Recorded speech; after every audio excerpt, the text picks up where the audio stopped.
அனைவருக்கும் வணக்கம். எங்கள் சேனலை லைக் பண்ணுங்கள், சப்ஸ்கிரைப் பண்ணுங்கள், கமெண்ட் பண்ணுங்கள், ஷேர் பண்ணுங்கள். தேங்க்யூ. இன்றைக்கி நம்ம என்ன பார்க்க போகிறோம்னா சிவப்பு சோயா பீன்ஸை வச்சு எப்படி குருமா பண்ணுறதுன்னு தான். அதுக்கு நம்ம சிவப்பு சோயா பீன்ஸையும் உருளைக்கிழங்கையும் எடுத்து தனியாக வேக வச்சுக்கணும். அடுத்து என்ன தேவையானதுன்றதை பார்க்க போகிறோம். சிவப்பு சோயா பீன்ஸ், உருளைக்கிழங்கு, பெரிய வெங்காயம் 3, பச்சை மிளகாய் 5, தக்காளி 2, புதினா கொத்தமல்லி தேவையான அளவு, இஞ்சி பூண்டு பேஸ்ட், 1 ஸ்பூன் மஞ்சள் பொடி, 2 ஸ்பூன் சிக்கன் பொடி, 1 ஸ்பூன் கரம் மசாலா, கறி மசால், பட்டை. அடுத்து நம்ம வேக வச்சுருந்ததை தனியாக ஒரு பாத்திரத்தில் எடுத்துக்கோங்க. அடுத்து அந்த நம்ம சொன்ன தேவையான காய்கறி எல்லாம் தனியாக வெட்டி எடுத்துக்கோங்க. தனியாக ஒரு பிளேட்டில் எடுத்துக்கோங்க. தக்காளி, வெங்காயம் எல்லாத்தையும் தனியாக எடுத்துக்கோங்க. அடுத்து நம்ம அதை கிரேவியை எப்படி பண்ணுறதுன்றதை பார்க்க போகிறோம். எண்ணெயில் கறி மசாலா பாக்கெட்டு எல்லாத்தையும் போட்டுருங்க. அது கூடவே வெங்காயம் ஆட் பண்ணிக்கோங்க. அது கூடவே புதினா, மல்லி, கருவேப்பிலை, மிளகாய் எல்லாத்தையும் போட்டு நல்லா கிளறி விட்டுக்கோங்க. கலர் சேஞ்ச் ஆகிற வரை நல்லா கிளறி விடணும். அது கூடவே கொஞ்சம் உப்பு ஆட் பண்ணி கிளறி விட்டால் கொஞ்சம் சீக்கிரம் நம்மளுக்கு வெந்துடும்.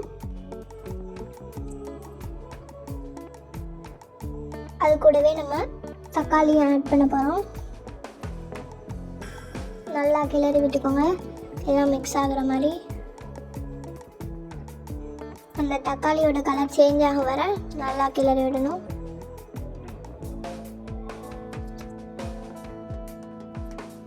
இப்போ கொஞ்சம் நல்லா வெந்திருக்கு. நெக்ஸ்ட் இது கூட நம்ம என்ன ஆட் பண்ண போகிறோம்னா 1 ஸ்பூன் மஞ்சள் பொடியும், அடுத்து 2 ஸ்பூன் சிக்கன் பொடியும், அடுத்து 1 ஸ்பூன் கரம் மசாலாவும் ஆட் பண்ண போகிறோம். அது கூடவே இஞ்சி பூண்டு பேஸ்ட் 2 ஸ்பூன் ஆட் பண்ண போகிறோம். இப்போ இதெல்லாம் நல்லா சேர்த்து மிக்ஸ் பண்ணி விட்டுக்கோங்க.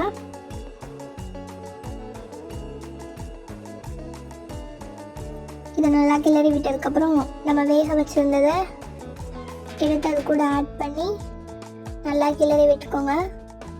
இப்போ நம்மளுக்கு நம்ம சேர்த்ததில் நல்ல கலர் கிடைக்கிது நம்மளுக்கு. அது கூடவே கொஞ்சம் தண்ணி ஆட் பண்ணி நல்லா கிளறி விட்டுக்கிட்டேன்னா குருமா மாதிரி வந்துடும்.